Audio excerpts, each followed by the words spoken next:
Hello दोस्तों, कैसे हैं आप सब। भारतीय ज्ञानशाला के इस मंच पे आप सभी का हार्दिक स्वागत और अभिनंदन है। और फिर से ये आपने इनका देख ही लिया होगा पैम्पलेट जो है, हर हाथ नौकरी का वादा हो रहा पूरा। बिहार विधानसभा चुनाव से पहले 5 लाख से अधिक पदों पर नियुक्ति, विभिन्न संवर्गों में 2.25 लाख पदों पर लगभग ये लेकर आ रहे हैं। और सबसे ज़्यादा जो है वो है स्कूली शिक्षक में। इस पर हम लोगों ने पहले भी बात की है, बट फिर अब जो है हम यहाँ ये बात करने के लिए आए हैं। जैसे आप समझ सकते हैं कि लगातार नए नोटिस पे नोटिस आ रहे हैं।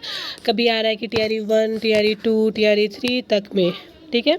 यानी 3 का तो अभी जो है वो रिजल्ट नहीं घोषित हुआ है, लेकिन टीआरई 1 और टीआरई 2 में ऐसी न्यूज़ अपडेट्स निकल के आ रही हैं कि जैसे कि जिन लोगों ने क्वालिफाइंग एग्ज़ाम में बच्चे फेल हैं, कहीं से उर्दू का लगभग 119 पदों पे ऐसा कुछ नोटिस देखने को मिला था।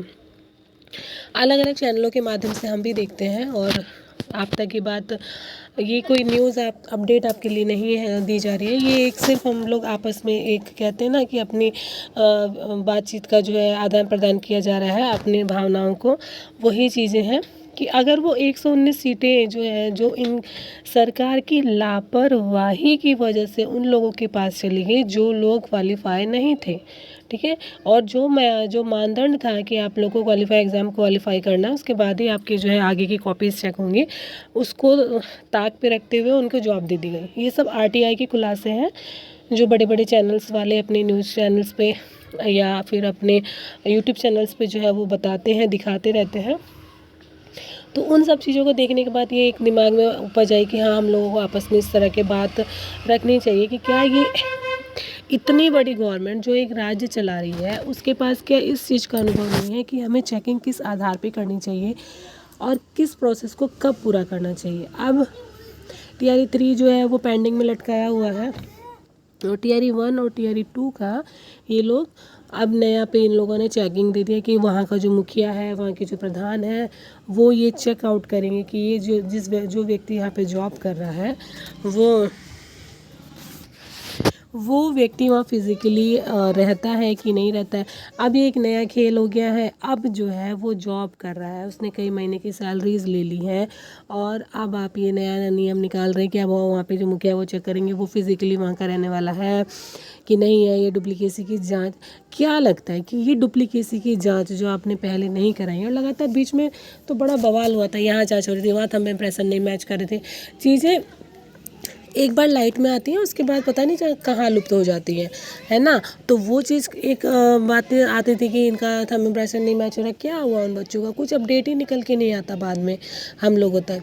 और सिर्फ एक पर्टिकुलर सब्जेक्ट की आज वो बात कर रहे थे उस पर, तो वो अगर वो सीटें उन लोगों को नहीं मिलती तो शायद वो 119 उन बच्चों को मिलती जो सच में उसके हकदार थे, चाहे फिर वो बिहार के हों, चाहे फिर वो कहीं और के भी हों, ठीक है, लेकिन योग्य थे। बिना योग्यता वाले अगर कहीं अध्यापक बन रहे हैं और योग्य बच्चे जो घरों में हैं, आप उनकी कल्पना करिएगा जिनके 2 छोटे छोटे बच्चे हैं, पूरा परिवार है, वो जो लेडीज़ हैं वो प्रिपरेशन करती हैं और 1 नंबर से 2 नंबर से रह जाती हैं। किस वजह से? क्योंकि यहाँ पर इतनी ज़्यादा धांधलीबाजी होती है। एक जो हमारा सरकार है वो अच्छे से काम नहीं कर पाता, जो आयोग है वो अच्छे से काम नहीं कर पाते हैं। और एक वो लड़का जिसके पास किसी तरह का कोई साधन नहीं है, फिर वो ऑनलाइन बैचेस लेता है, हज़ारों रुपए खर्च करता है, मेहनत करता है, दिन रात एक करता है, और लास्ट में उसका सपना उस वजह से टूट जाता है क्योंकि लापरवाही की वजह से किसी और को वहाँ पे वैकेंसीज जो है वो किसी और के द्वारा कंप्लीट कर दी जाती है। तो ये सारी चीज़ें बहुत दुख देती हैं। दूसरे में फिर ये रिज़ल्ट के लिए इतना वेट करा देते हैं।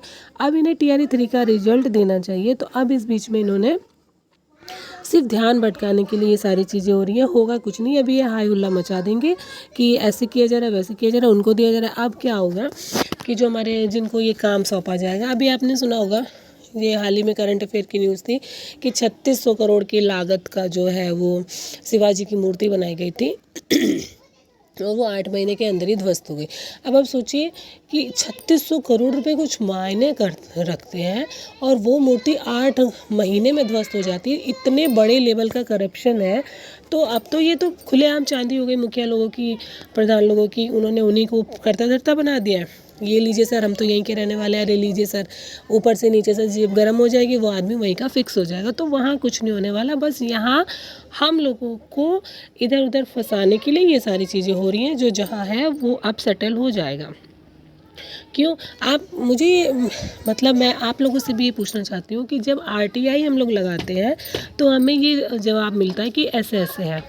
तो ये जवाब गवर्नमेंट के पास भी होता है, तो बिना किसी के उकसाए, बिना किसी के केस किए, बिना किसी कुछ के गवर्नमेंट वो काम खुद क्यों नहीं पूरा करती कि अगर ये लोग फेल है तो इनको बाहर निकाल दिया जाए, इनकी जांच की जाए। क्यों जब तक बाहर से प्रेशर नहीं बनाया जाता तब तक नहीं होता? क्योंकि रिपोर्ट्स तो हमें सरकार की तरफ से ही मिलती है ना, RTI के जवाब तो हमें वहीं से मिलता है। बहुत दुख होता है दोस्तों, बहुत दुख होता है। मैं भी कोई टीचर नहीं हूँ अभी, मैं भी आप ही लोगों के बीच में से हूँ। मैं भी परीक्षा की तैयारी करती हूँ और ऐसा लगता है कि जब वो हमारा जो फैमिली बैकग्राउंड होता है, हमारे आसपास का माहौल होता है, जहाँ हम अपनी बात किसी के सामने नहीं रख पाते हैं और कोई सामने वाला उसको समझने के लिए तैयार नहीं होता, तब हमें ऐसा लगता है कि नहीं, जो हम साझा कर सकते हैं किसी और के साथ, हमें वहीं उसी मंच का सहारा लेना चाहिए। और इसीलिए मैं ये वीडियोज़ बनाती हूँ ताकि मैं आप लोगों से जुड़ सकूँ और आप लोगों से भी कुछ सीखने को मिले मुझे। क्योंकि बहुत बड़े बड़े जो लोग हैं, जो लोग शिक्षा से जुड़े हुए हैं, वो लोग भी यूट्यूब से जुड़े हुए हैं और उन लोगों के कमेंट से, उन लोगों की उनकी अपनी राय से हम लोगों को भी बहुत मोटिवेशन मिलता है।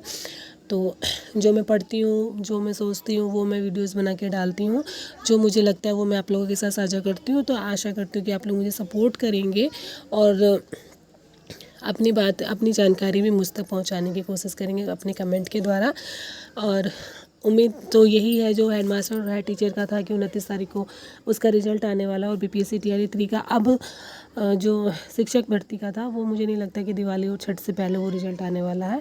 होपफुली कि उन लोगों का आ जाए, लेकिन उसके भी चांसेस अब कम ही नज़र आ रहे हैं। आज अब 29 तारीख के बाद उस पर वीडियो बनेगी कि क्या हुआ क्या नहीं हुआ, क्योंकि ये लोग दिखा कुछ रहे। अब ये कहानी हो गई है हाथी के दांत खाने कुछ और, दिखाने के कुछ और। ये लोग रोज़ एक नया नोटिस चिपका देते हैं, हम लोग उस पर बातें करने लगते हैं, मेन मुद्दे से भटकते रहते हैं। लेकिन in the last as a क्या बोलेंगे, एज अ एस्पायरेंट ये चीज़ है कि हमको सारी चीज़ें एक साइड में देखनी है। और TRE 4 के लिए बिहार के स्टूडेंट जो हैं उनके लिए स्पेशली ये मौका बहुत स्पेशल होने वाला है। अगर इफ़ एंड डेट कि डोमिसाइल लागू होता है तो बहुत अच्छे चांसेस हो जाएंगे कि आप लोग अगर तैयार रहें अपनी प्रिपरेशन के साथ। तो आशा करती हूँ आपको मेरी वीडियो अच्छी लगी हो, तो प्लीज़ लाइक शेयर कमेंट ज़रूर करिएगा, चैनल को सब्सक्राइब कर लीजिएगा, आप लोग मुझे भी सपोर्ट करिएगा। Thank you. Please subscribe and like my channel.